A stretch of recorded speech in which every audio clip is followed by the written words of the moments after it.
हाय दोस्तों, मेरा नाम है आकाश और आज हम बात करने वाले हैं सऊदी अरब के स्टॉक मार्केट क्राइसिस के बारे में, जो कि हुआ था साल 2006 में। चलिए, इसे जानने से पहले अगर आप हमारे इस चैनल को लाइक, सब्सक्राइब एंड शेयर नहीं किए तो कृपया करके कर ले। ये जो सऊदी अरब का क्राइसिस है वो एक प्रकार से बहुत ज़्यादा ड्रामेटिक क्राइसिस है, क्योंकि यहाँ पर जो लोकल इन्वेस्टर थे वही अपने स्टॉक मार्केट में इतना ज़्यादा खरीदी कर दिए थे, जिसके कारण कि एक प्रकार से बबल हो गया था, जिसके कारण सऊदी स्टॉक एक्सचेंज का जो इंडेक्स है, जिसे कहा जाता है टासी, यानी कि तदावुल स्टॉक एक्सचेंज, जहां पर सऊदी अरब के स्टॉक एक्सचेंज में 2002 से 2005 तक जो है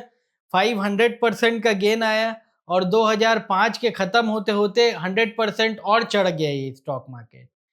और इसी समय जो है पूरे दुनिया के इमर्जिंग मार्केट्स में 2003 से 2007 तक बहुत ज़्यादा मैसिव लिक्विडिटी फ्लो होना चालू की।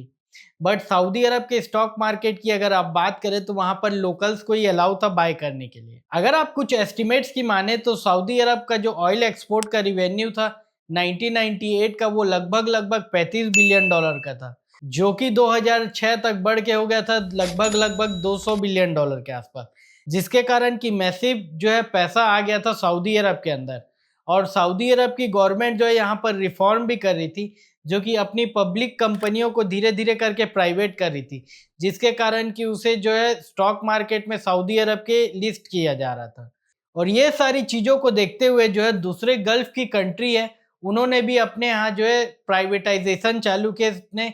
लिस्टेड कंपनियों का। इस सऊदी अरब के कंपनियों के प्राइवेटाइजेशन के साथ साथ ही जो है सऊदी अरब में क्रेडिट बूम भी टेक ऑफ हुआ, जहां पर कि लोग जो है पैसा उधार लेके स्टॉक मार्केट में निवेश कर रहे थे, जिसके कारण कि एक प्रकार से स्पाइरलिंग इफेक्ट हुआ। जितना ज़्यादा क्रेडिट आता उतना ज़्यादा स्टॉक मार्केट जो है सऊदी अरब का चढ़ जाता, और इसको देखते देखते और सारे लोग जो है निवेश करना चालू करते, जिसके कारण सऊदी अरब का जो मिडिल क्लास है लगभग लगभग अपनी पूरी सेविंग्स इस मार्केट्स में डाल दिया था, प्लस लोन लेके भी डाल दिया था। ये जब पागलपन की रैली चल रही थी तो जैसे अमेरिका में हर 100 आदमी में एक आदमी जो है स्टॉक मार्केट का काम करता है, इस प्रकार से सऊदी अरेबिया में जो है एग्रेसिव तरीके से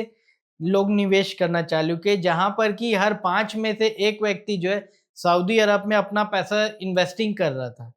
और यहाँ पर बार-बार जो है सऊदी अरब में जो टीचर अपने स्कूल में पढ़ाते थे, उनको मना किया जाता था कि आप जो है ट्रेडिंग ना करें। जब ये मैसिव बबल बन के जब ये 2006 में फटा, तो बहुत सारे मिडिल क्लास जो सऊदी अरब के लोग थे वो वाइप आउट हो गए, जहाँ पर कि उनके सालों की जो है सेविंग्स और उनका घर और प्रॉपर्टी और इवन उनकी गाड़ियाँ तक बिक गई। जहाँ पर कि जो डीलर थे उनके पास लाइन लग गई थी जब ये बबल खत्म हुआ तो। क्योंकि लोग जो है अपना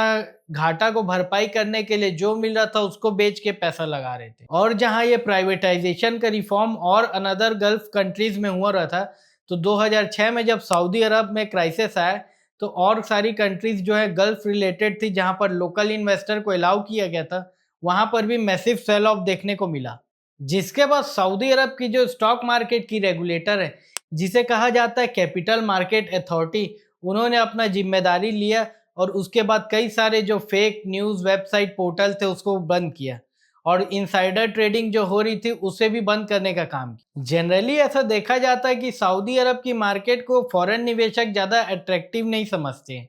क्योंकि पहले सऊदी अरब की मार्केट में जो है लोकल को पार्टिसिपेट करने दिया जाता था। लेकिन आज के समय जो है फॉरेन इन्वेस्टर को सऊदी अरब के मार्केट्स में पार्टिसिपेट करने दिया जाता है, लेकिन बहुत कुछ रिस्ट्रिक्शन के बाद,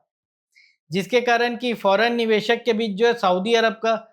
मार्केट्स ज़्यादा एट्रैक्टिव नहीं है। जहाँ पर कि ये सऊदी अरब का जो पेंशन फंड है लगभग लगभग 1 ट्रिलियन डॉलर या उससे ज़्यादा की वैल्यू का हो चुका है, और ये पूरे ग्लोबल इन्वेस्टिंग करता है, अपने देश की खुद कंपनियों को नहीं रखता है ज़्यादातर। सऊदी अरब की इकोनॉमी की एक खास बात है कि सऊदी अरब की इकोनॉमी जो है डच डिजीज से बची रहती। अब ये भला डच डिजीज है क्या? तो यानी कि ऐसा होता है कि कोई भी देश अगर एक सेक्टर में ज़्यादा एक्सपोर्ट करता है,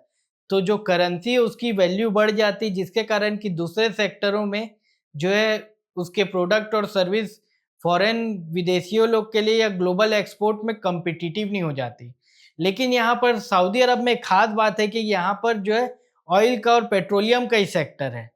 और दूसरे ज़्यादा सेक्टर जो है उतने ज़्यादा हैवी नहीं है कैपेक्स। इवन कुछ एस्टिमेट्स की माने तो ये भी कहा जाता है कि सऊदी अरब को अपने देश में ग्लास प्रोड्यूस करने के लिए जो है रेती भी बाहर से मंगाना पड़ता है, क्योंकि उनकी रेती इतनी ज़्यादा अच्छे ग्रेड की नहीं है जिससे ग्लास बन सके। ये जो सऊदी अरब के 2006 के क्राइसिस थे, इससे हमें बहुत कुछ सीखने को मिलता है। जब सऊदी अरब का stock market crisis all time high पे था,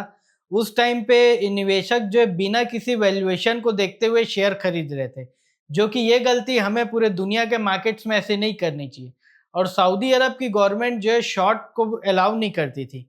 जनरली जब कोई प्लेयर शॉर्ट करता है तो वहाँ पर मार्केट के वैल्यूएशन को बैलेंस करने का काम करता है, जिसके कारण कि स्टॉक मार्केट जो है ज़्यादा तेज नहीं हो पाता और बैलेंस तरीके से जो है धीरे-धीरे बेस बना के चलता है। अगर अचानक बहुत ज़्यादा तेज हो जाए तो जापान की तरह बहुत समय के लिए वो रुक जाता है। तो यहाँ पर एक प्रकार से शॉर्ट सेलर की भी बहुत ज़्यादा इम्पोर्टेंस बता दी जाती है। तो ऐसी कई सारी चीज़ें जो हमें सीखने को मिलती है इस क्राइसिस से। तो आज के लिए बस इतना ही। ऐसी और एक्साइटिंग जानकारी जानने के लिए हमारे इस चैनल को आप लाइक, सब्सक्राइब एंड शेयर करें। धन्यवाद।